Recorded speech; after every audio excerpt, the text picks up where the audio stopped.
here to Wake Up Call with Dan Tortora on wakeupcalldt.com, your one-stop sports shop, and on mixlr.com/wakeupcalldt. Proud to be here with you every Monday through Friday from 9 a.m. to 11 a.m. Eastern Time.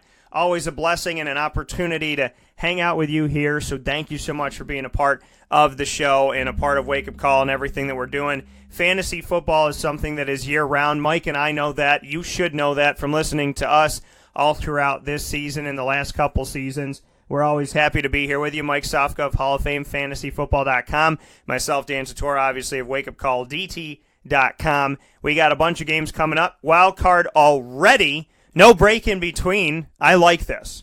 I like that it's the end of the regular season and boom, playoffs. I love that.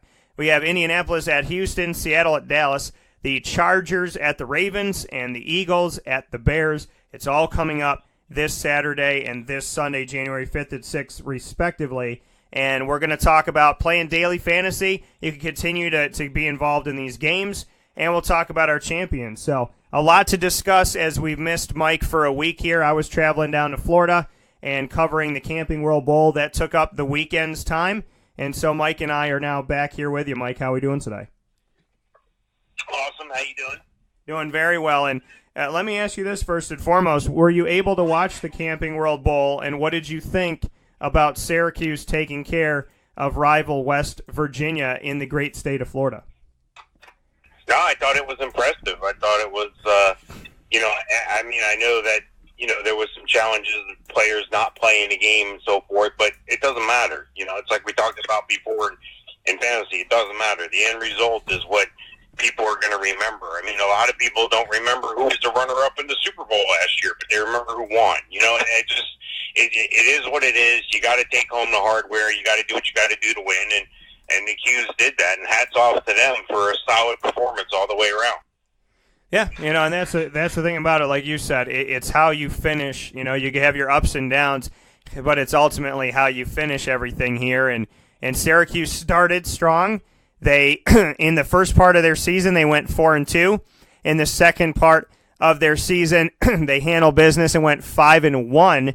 And then they went on to win their bowl game over their rival. They now have 34 wins over West Virginia. West Virginia has 28 in the head-to-head, and Syracuse has won the last 4. Let me ask you this about Eric Dungey. We talk about the NFL all the time. Would you put him on your roster as a quarterback? Would you draft him at all? It's kind of a 3-part question. Would you draft Eric Dungey, 1? 2, would you draft him as your quarterback? And 3, do you think he'll be successful? I think he'll be successful. I think he'll find his own niche in the NFL. I think you're going to see a lot more of a hybrid-type player. Look at New Orleans. Look at Taysom Hill. Look at what this guy does. He's all over the field. He's an athlete. He's quick. He can catch the ball. He can throw the ball. He can run the ball. He's a special teamer, that kind of thing. And guys like that end up growing into solid NFL players. That's a understated position on the field as an all-around athlete, a guy who can get anything done. And then when the opportunity does arise in a specific position, if everything fits, if the system fits, the situation fits, the team fits, and they're able, he's able to go in and win games, then why not as a quarterback? But I think initially he'll be like that Taysom Hill type kind of player or a hybrid type player. Yeah, I would draft him. And, and that's a great thing to hear and a great positive to hear. And there is that Taysom Hill situation. And, Jay Bromley had brought that up. Jay Bromley, former Syracuse defensive lineman who's playing defensive line for the Saints and got injured this year, so he's out right now, unfortunately. But he said that. He brought up Taysom Hill and said, I could see some parallels there. And obviously, Taysom Hill's found himself a nice niche in Seattle in an offense and special teams that's going to let him grow and do what he needs to do. In the NFL, before we start talking about fantasy and whatnot, Mike, in reality, there's been a lot of coaching changes. I'm going to go down the line because I want to talk about each of these individually. Todd Bowles, 4 seasons with the New York Jets. He gets fired. Thoughts on this? Yeah, well, if you're not getting it done, you're not getting it done, and you can't, after those couple seasons, go 4-12 again. I know he's got the rookie quarterback, but It's the NFL. It's not for long. It's not for long if you're a player, and it's not for long if you're a coach if you're not winning. A lot of these guys, people say, oh, they didn't get a chance. And there's even, protagonists out there saying that race was an issue in some of these causes. I don't believe in any of that stuff. I believe you're either winning or you're not. And if you're not winning, you're going to get replaced. And that's what the NFL's about. It's a business, okay? It's almost like college football. And I say that jokingly because college football, I'm sure, profits a lot more than the NFL does percentage-wise because they don't have to pay the players. Here you have to pay the players, and that makes it even more of a business decision in my mind when you have to sell advertising, you have to sell tickets, you have to sell your fan base, you have to sell jerseys, and if you're not winning, you're not winning. And Todd Bowles had to go. He's not winning. Yeah, and in my opinion, the only race that had to do with this is the one that Todd Bowles wasn't winning in New York. I mean, this man was not doing anything with this team from the beginning. They have Sam Darnold. Sam Darnold, I think, is going to be – I said this before the season started. I said, my gut tells me Sam Darnold is going to be like Peyton Manning was in his rookie season. He's going to have a tough season. He's going to throw in a lot of interceptions, and then he's going to get better. Well, now he can do it with a different head coach. Adam Gase was fired with the Dolphins down in your great state of Florida, my second home and the second hub of Wake Up Call with Dan Tortora. He had a 23-25 record over 3 seasons with the team. Within that time, Ryan Tannehill was injured on and off and on and off and on and off and on and off. They also got rid of Jay Ajayi. They got rid of Jarvis Landry. They let all of their best players go. And since having Zach Thomas and Jason Taylor on the team, I still am waiting for Miami to stop rebuilding and to just be a team. It seems like they've been rebuilding for over a decade. Thoughts on Adam Gase's firing? I'm not surprised because Miami, to me, like I said, is stuck in this limbo of constantly trying to reinvent themselves, but it's not working, and there's no plateau. They're not reaching anything, in my opinion, and Adam Gase gets fired as a part of this. Thoughts on that one? Yeah, well, Adam Gase tried to institute his offense, his way of doing things. Remember, they brought in Julius Thomas. That didn't go over well. That didn't work. There, you got wide receiver and Ryan Tannehill playing quarterback. That hasn't been working because he can't stay on the field. Then he can't stay on the field, so he doesn't get any consistent play. Then you bring in the $1 million man to play quarterback, and he's not getting it done. These guys have flashes of brilliance. Then they do get a guy who leads the team in rushing last year, and they ship him off to another team. Then they got the most talented player on the field who leads the team in receptions and yards and big plays and yak and everything, and you get rid of him and Jarvis Landry. So I'm not going to put all the onus on Adam Gase, but I am going to say, if you don't have the ingredients to make a cake in the cupboard, you're not going to make a cake. You can't just say, hey, I'm going to make a cake. I don't have eggs. I don't have milk. I don't have flour, but I'm making a cake. I don't know what kind of cake you're making, but you're not making a cake. So I'm not going to put all the onus on him, but he's the guy who's going to take the fall, and it didn't work. Again, you have to win. And if you don't win, whether you're the general manager, whether you have a say in personnel or not, it's simple. These guys are all NFL players. They're the top players at what they do, and if it's personnel decisions that have led your team awry, so be it. But more so than not, these are the players we're going to have for you that are talented enough to be on a team, and your job is to coach them up and win games. And if you don't win games, no matter what system was successful for you in the past, may not work for you at a new location, may not work for you with new players. And sometimes things just don't work out. I'm not saying Adam Gase is a bad coach. I'm not saying Todd Bowles is a bad coach. They didn't get it done. They didn't win games, and that's what it's about. And to answer your question, what type of cake would you make? Apparently the ones that they serve in schools now, because you can't have gluten, you can't have soy, you can't have milk, you can't have sugar, you can't have flour. You can't have fun making a cake anymore. Vance Joseph, he gets fired with the Denver Broncos. He posted an 11-21 record in 2 seasons, 5-11 last year, 6-10 this year. He did get better, and he posted the team's first consecutive losing season since 1971-72. First back-to-back losing seasons for this franchise in over 40 years, and they had enough just 2 seasons in. Thoughts on this? I mean, Denver was looking for a quarterback last year. They're looking for a quarterback this year. They brought in everybody and their mother last year. They paid Brock Osweiler, shipped him out, and brought him back, and it didn't work. This year they brought in Case Keenum. They're trying to do this, that, and the other thing. This seems like a quarterback problem. It seems like a personnel problem, which, like Papa Joe said a few minutes ago, would make you question John Elway more than Vance Joseph. But at the end of the day, Vance is the one that gets let go from this team, not John Elway. Thoughts on the situation and what was in the cupboard for Vance Joseph, and if that had anything to do with his ultimate firing? Well, I think it had a little bit to do, and I think we've talked about this in the past. The personnel decisions made by John Elway out there are questionable at best most of the time. I wasn't sure Case Keenum was the man, but I was confident in the selection and thought, well, he's had past success. Maybe he'll have success here. But look at the roster around him. Now look at where they've ended up. Philip Lindsay, rookie. Royce Freeman, rookie. Cortland Sutton, rookie. Deshaun Hamilton, rookie. Tim Patrick, inexperienced. Emmanuel Sanders, hurt. They shipped off Demaryius Thomas. Devontae Booker hasn't panned out. They don't have a tight end on the roster. I mean, they have some position players that are assigned to the position of tight end, but you can't name them off the top of your head. Matt Lacoste and Brian Parker. Who are these guys? What success do you think the coach is going to have with guys that the average American does not know who they are? You have to have a couple guys. Now, Philip Lindsay burst out on the scene this year, and that was the one bright spot, and I'm confident he's the one thing that kept Vance Joseph from getting fired mid-season. But the bottom line is still the bottom line. He hasn't won, didn't get it done. This one I kind of lean toward disagreeing with a little bit. I would have gave him a little more slack. I would have given him a little more opportunity to grow with the quarterback, all these new parts together. You're throwing a bunch of different parts from different machines together and going, okay, go ahead, make it work. It doesn't always work that way. You need to have a good engineer, and that engineer is John Elway, and he's not engineering a good product right now.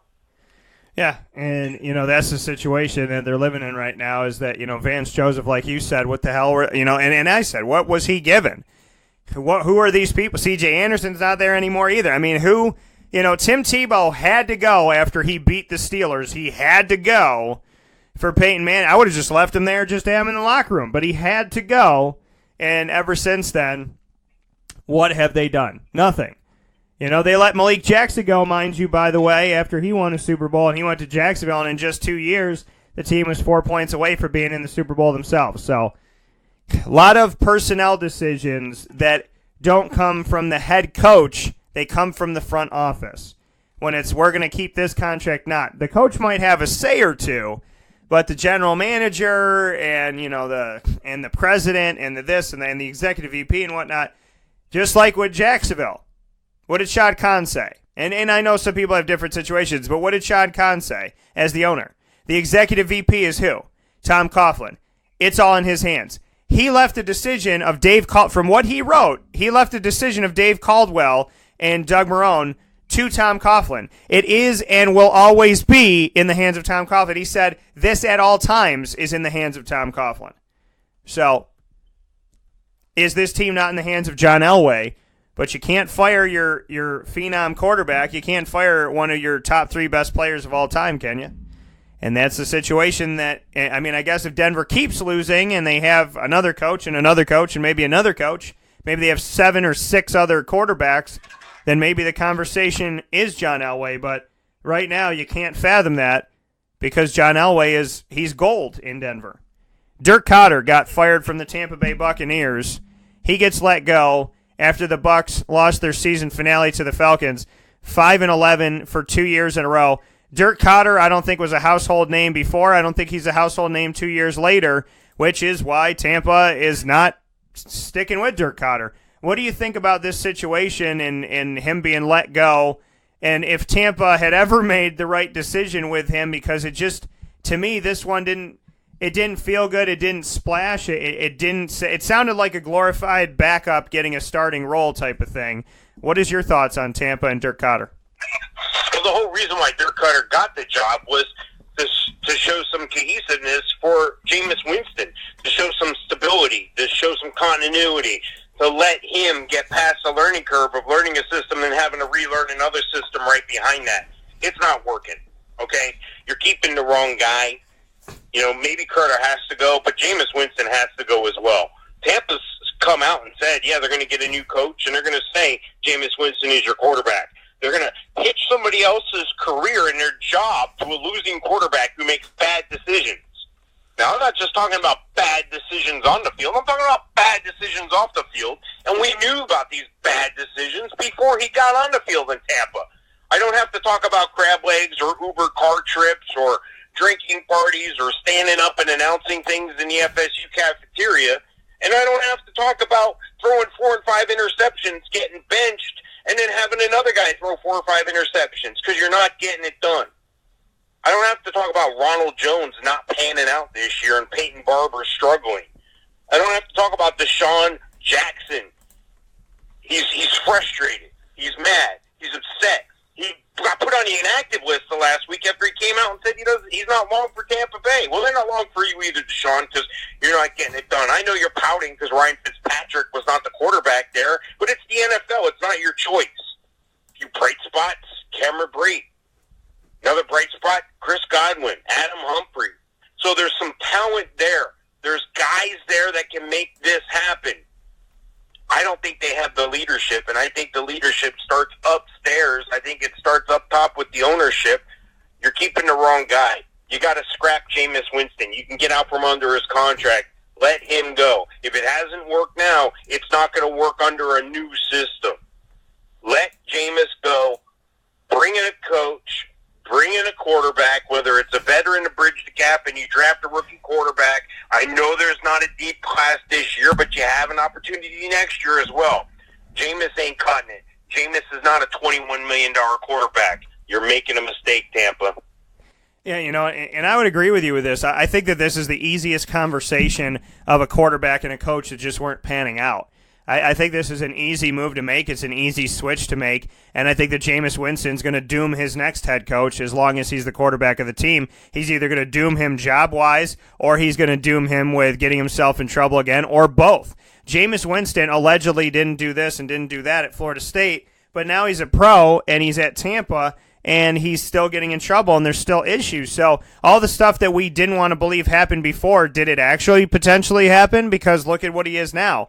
I mean, somebody who gets wrongly accused is not going to keep coming up in the news more often than not.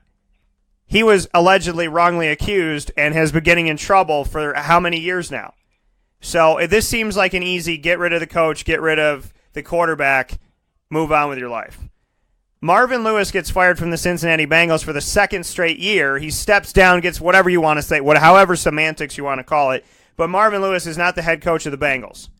Last year, the Bengals let him go, and then I think they had a team meeting and said, who do you think's available? And somebody yelled at Bob from accounting yells out, Marvin Lewis is out there, and then all the Bengals go, yeah, we heard he's available. We should probably give him a call, forgetting the fact that they're the ones that made him available. It makes no sense to me, but it sounds like an episode of The Office last year with Marvin Lewis and the Bengals.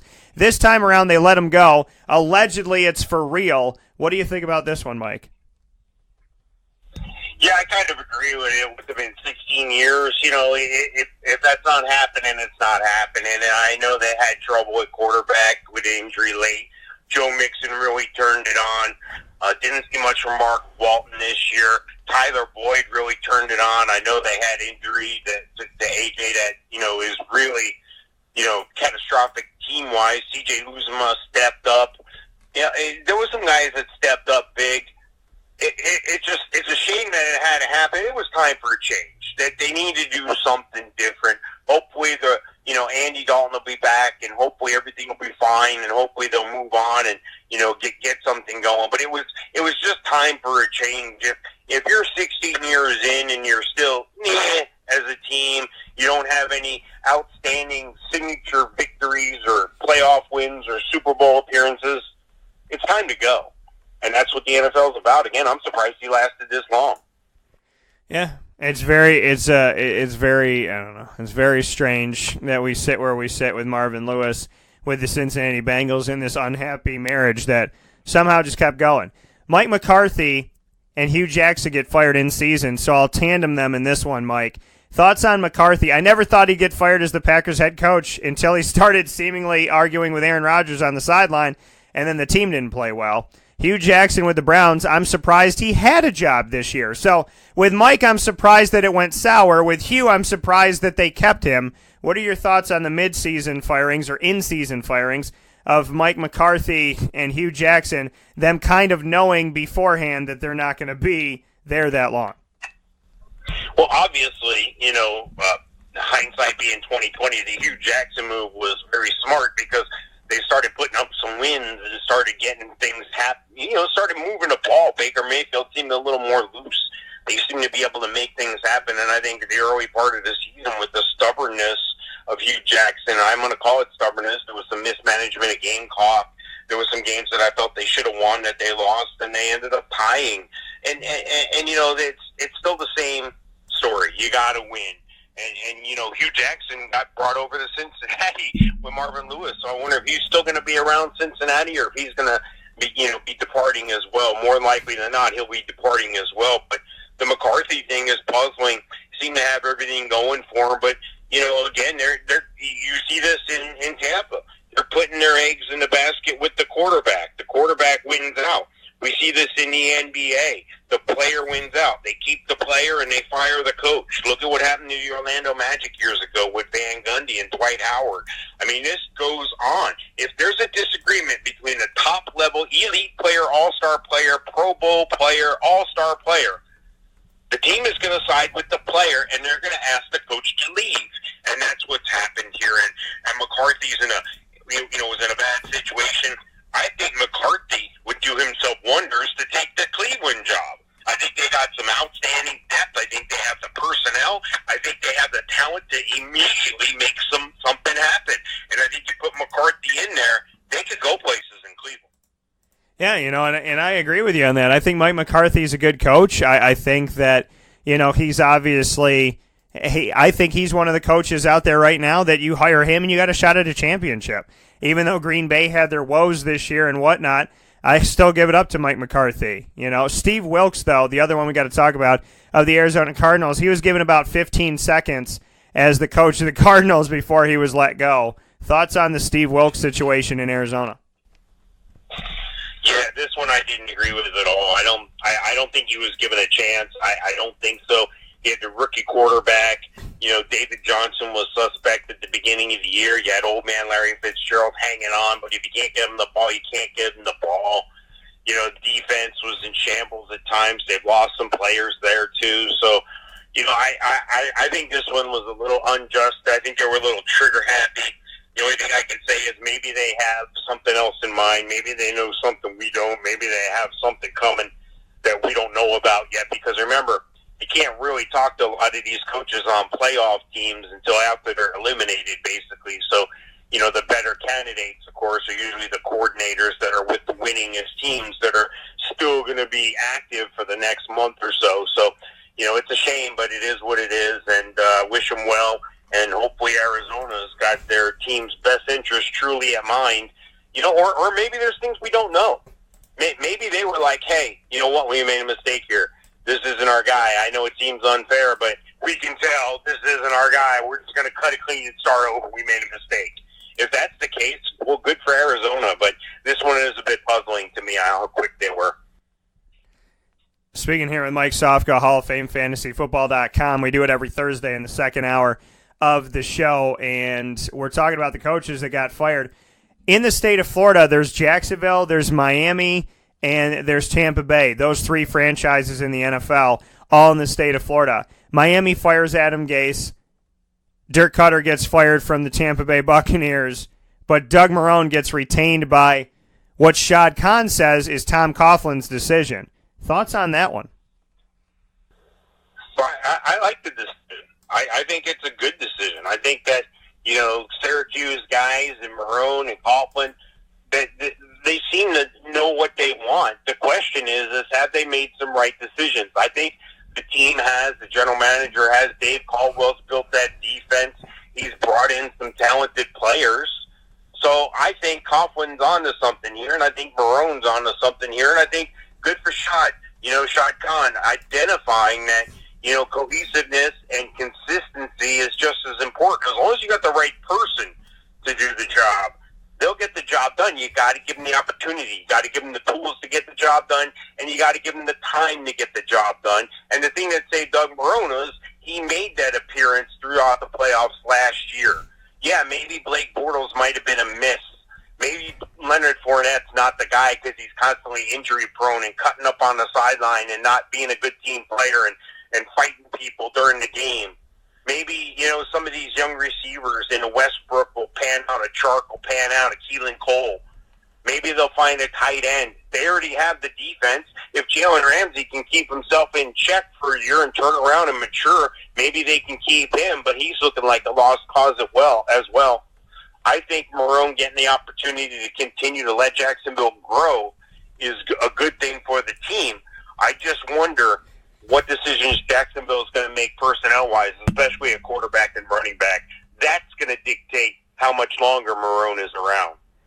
Yeah, and Marrone fired his offensive coordinator, Nate Hackett, mid-season. He also fired a bunch of the assistants. Allegedly, Tyrone Wheatley, who I know from his time at Syracuse, and obviously he played in the NFL, Tyrone Wheatley, the running backs coach, was let go after Tom Coughlin said that he was disgusted with the way that T.J. Yeldon and Leonard Fournette were acting in the final game of the regular season against Houston on the road. What are your thoughts on this? That from the outside looking in right now, and hopefully we'll get more information, I can look deeper into this, but that the attitudes of the running backs ultimately cost Tyrone Wheatley his job. Do you believe it or not?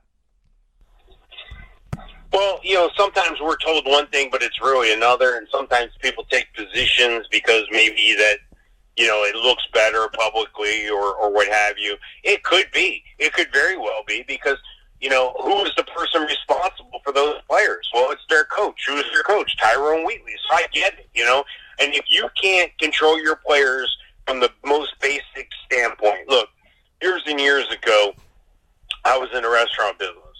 And, I flourished there. I did well. And one of my earlier bosses said something to me that always stuck with me. You got to make sure the bathroom is clean. That's the number one thing in a restaurant, besides the quality of the food and the cleanliness in the kitchen and the service, etc. I said, I don't understand.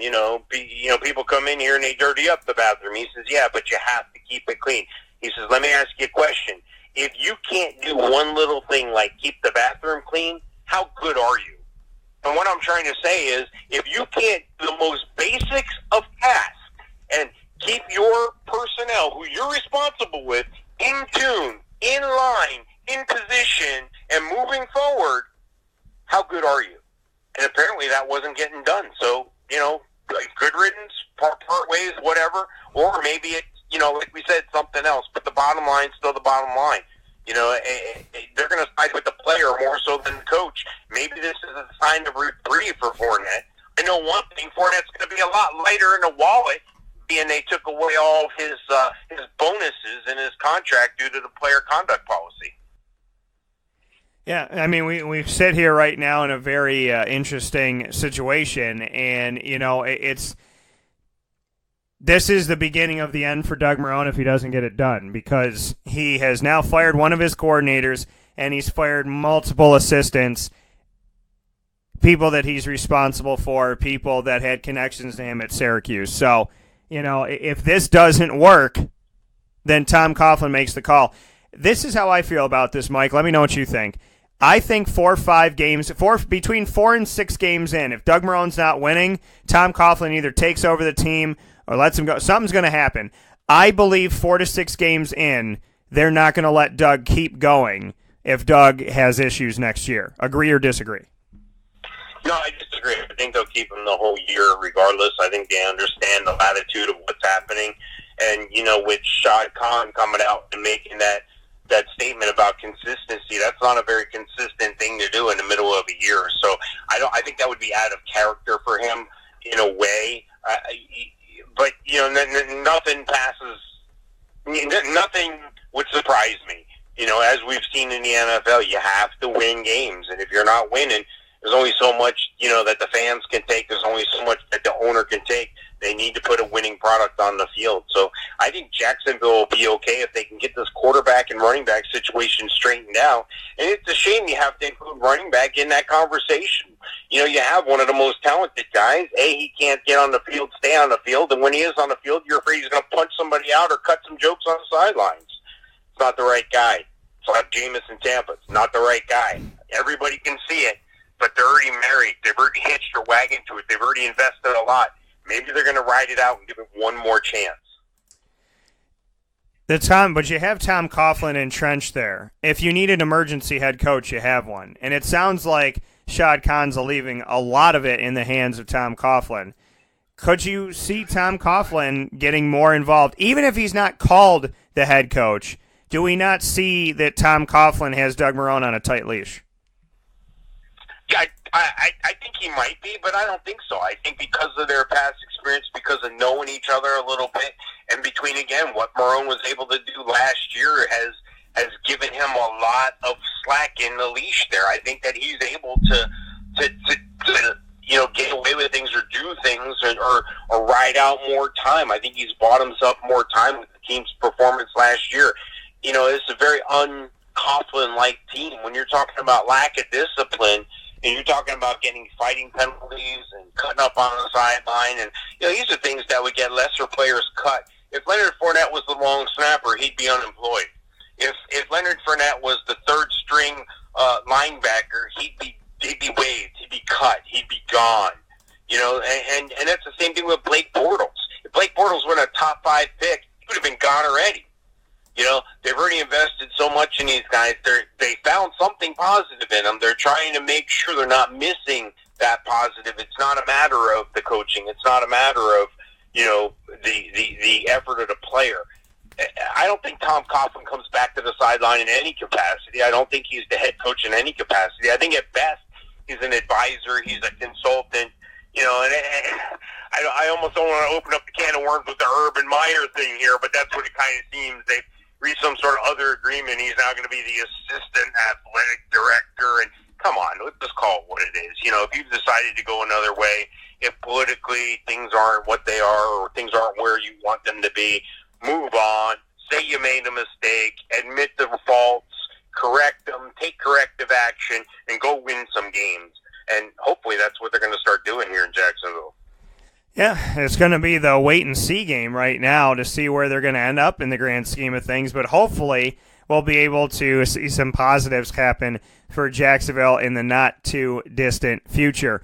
Mike and I here speaking on a lot of different things in the world of the NFL right now. We're going to get to those games coming up. We're also going to honor our fantasy winners once again. And we will do something right after this fast break, which is make the statement that if a fantasy expert can become a general manager in the NFL, how long do Mike and I have to wait before we get our phone call too? We'll be back in just a moment.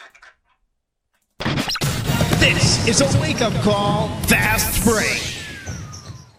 Consistency is, consistently hard to find, unless you head to 119 East 2nd Street in East Syracuse, New York, the home of the Pen and Trophy Center, who has been serving us Central and Upstate New Yorkers, as well as beyond, for decades. The Pen and Trophy Center on 119 East 2nd Street in East Syracuse, New York, gives you an amazing and unique way to customize a memory today. Say it with the Pen and Trophy Center. Be it an Employee of the Month award, a sports award, something for your business, engraving for your family, your loved ones, anniversaries, birthday parties, and so much more, including remembering somebody who served in the military. Say it with the Pen and Trophy Center.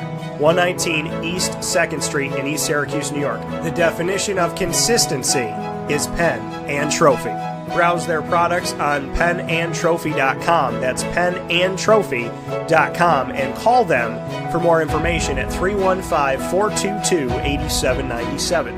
That's 315-422-8797.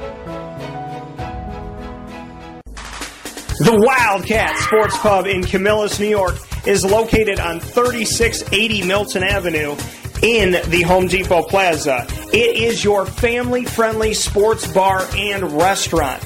Folks, some sports bars aren't family-friendly. Some family-friendly restaurants are not sports bars. The Wildcat Sports Pub in Camillus, New York is proud to be both. It is that marriage that you've been looking for years. The Wildcat Sports Pub is your home base for your sports bar and restaurant needs, games for the kids, indoor and outdoor activities, and enough things on the menu to come back every single week and get to try something new. They're open Sundays from noon to 8 p.m., Monday through Wednesday, 11 a.m. to 11 p.m., and Thursday through Saturday from 11 a.m. to midnight. For reservations and party information, call 315-487-2222 for the Wildcat Family-Friendly Sports Pub and Restaurant.